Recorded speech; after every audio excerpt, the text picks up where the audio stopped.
Dynamic Budgets is up. We have Zubin and Cindy joining us. Hi there. So Cindy's going to present her screen. And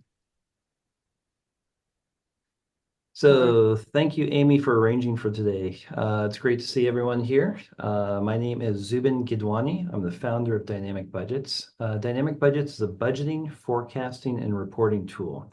We're here to talk today about Business Central, but a number of our customers are have a number of different entities, and just wanted to let you know that we're also available on GP, Intact, Acumatica, and NetSuite.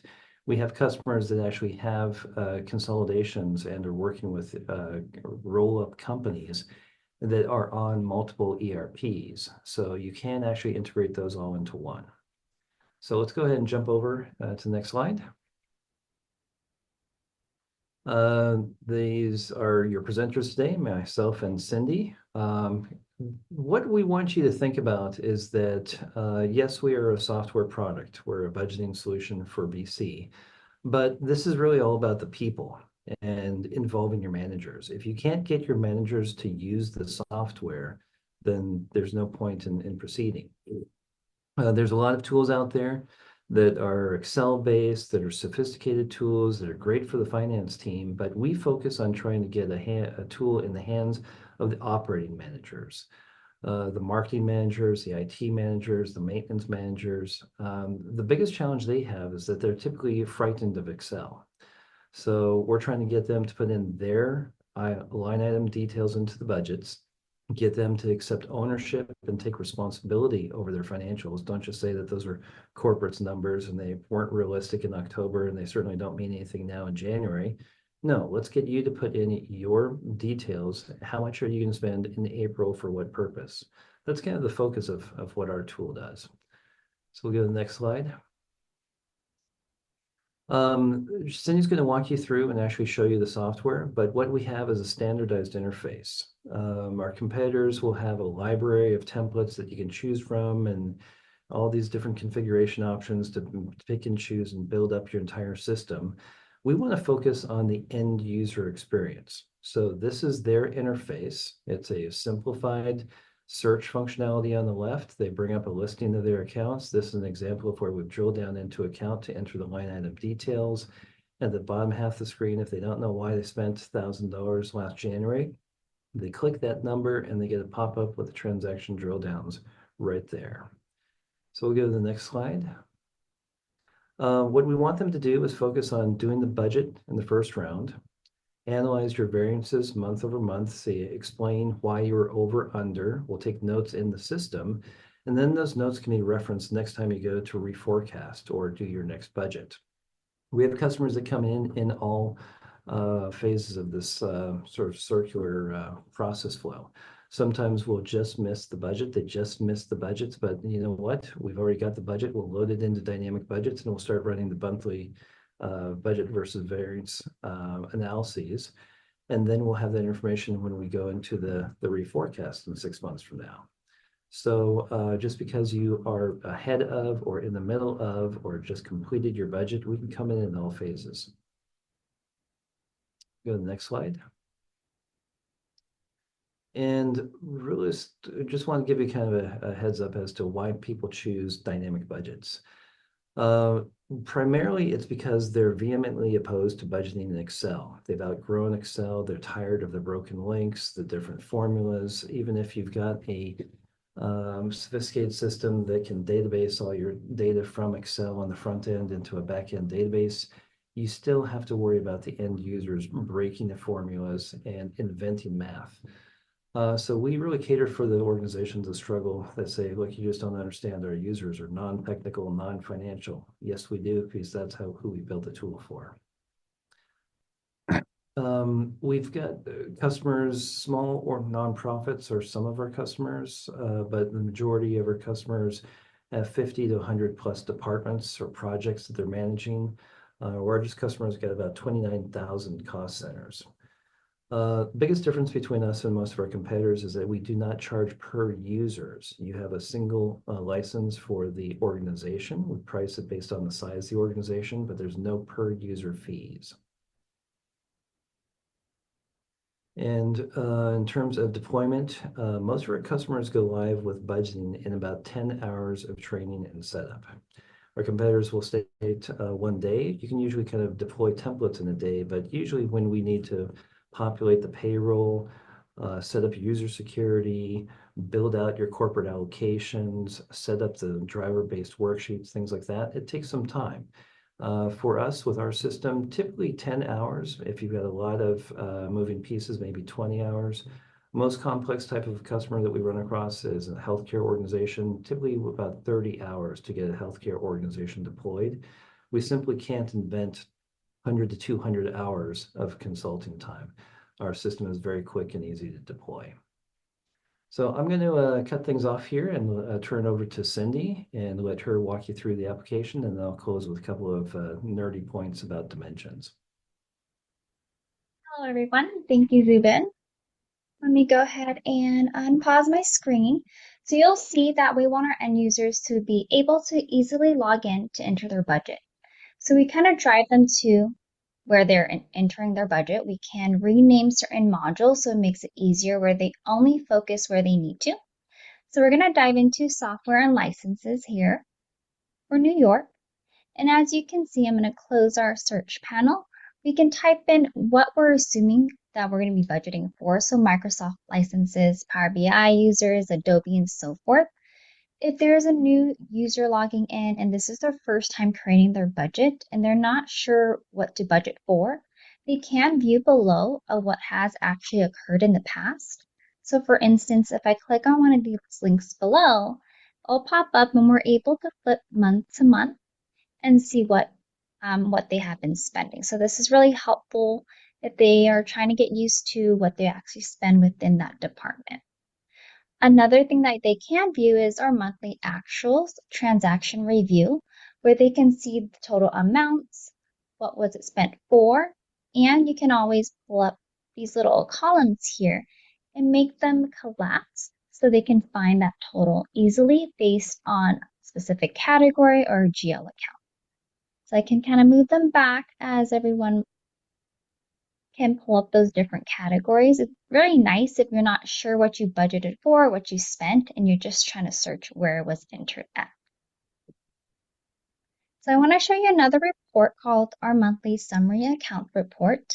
This is where we have the spread of the fiscal year or your calendar year.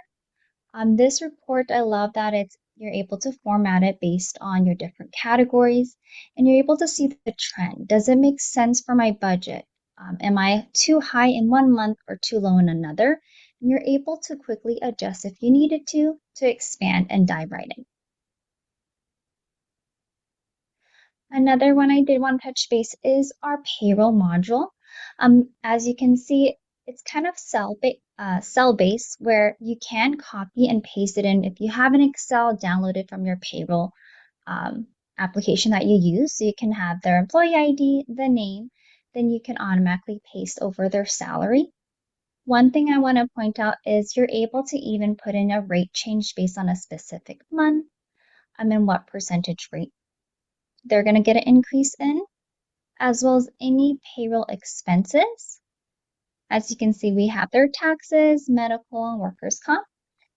And for Homer down here, you can see that he's 100% July and August within our sales New York, but then he gets a split out later on throughout the year. So then we're able to kind of preview and predict what amounts are going to go into different GL accounts.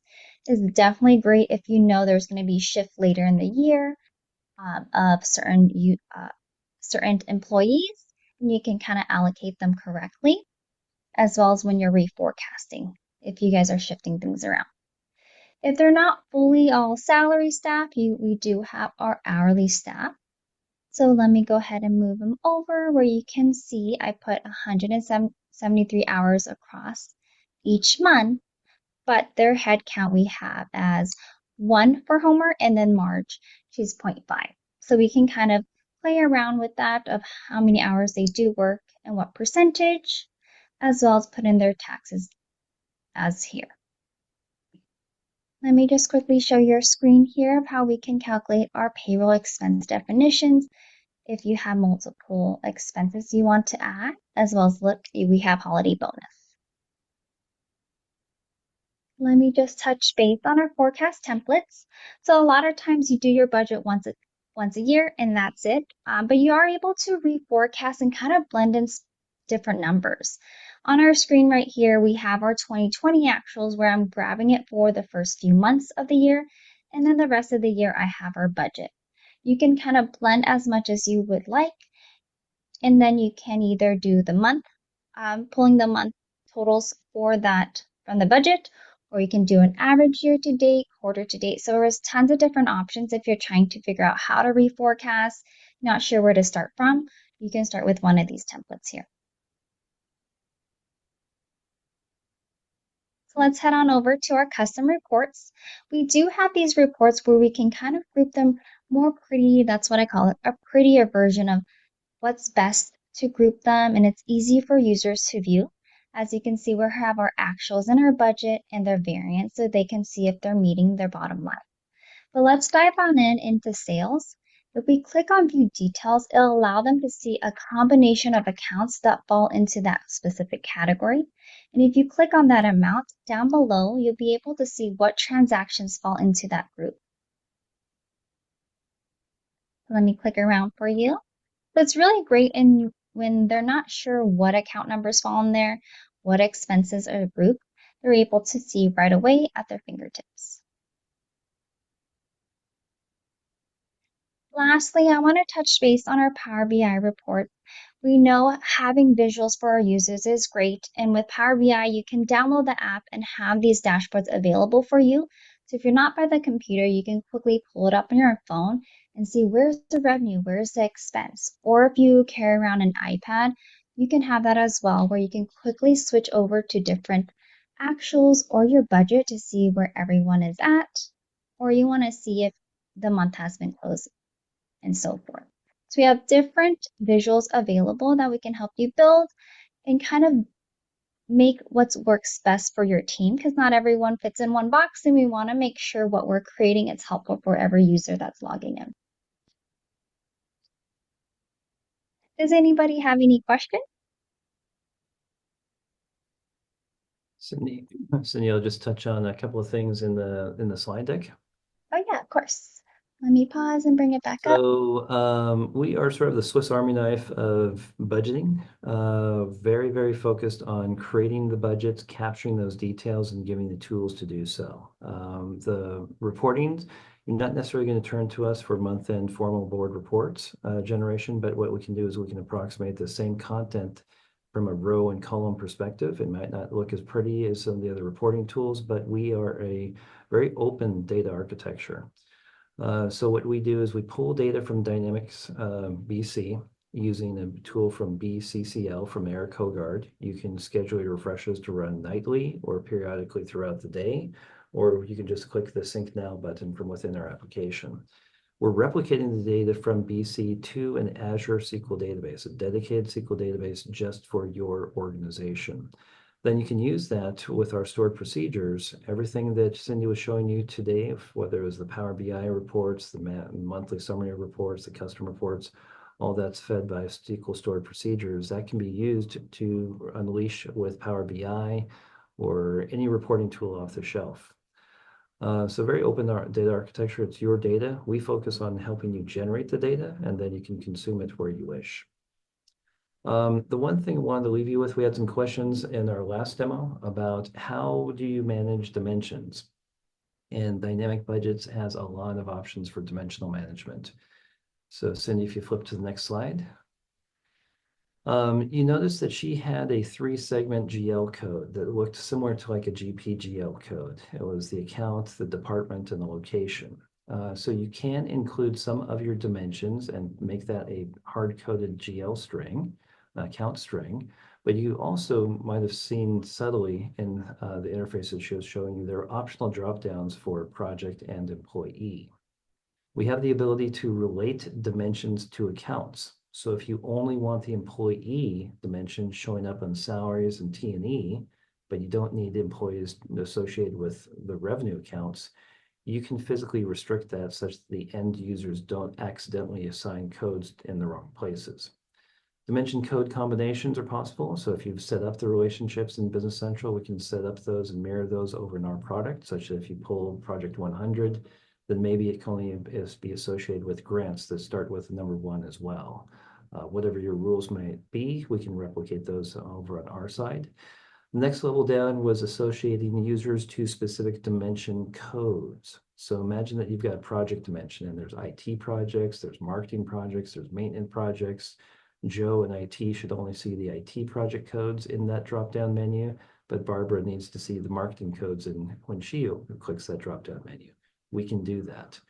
And then we also took that one step further, and we can subscribe a user to a category of dimension code, such that if you automatically add a new marketing code next week, if Barbara's assigned to the marketing category, she automatically inherits anything that's newly added to the system. So a lot of things that we've feature creeped over the years to work with our customers on how to manage dimensions.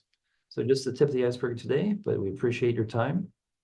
If you have any questions, go ahead and scan that QR code. It's got our virtual business card with links to our playlists up on YouTube, a free demo request. If you like what you saw today, more than happy to offer you a free 30-day trial of the application so you can kick the tires and see your numbers flowing through the app. Thanks very much. All the best. Thanks, Zubin. Thanks, Cindy. That was great.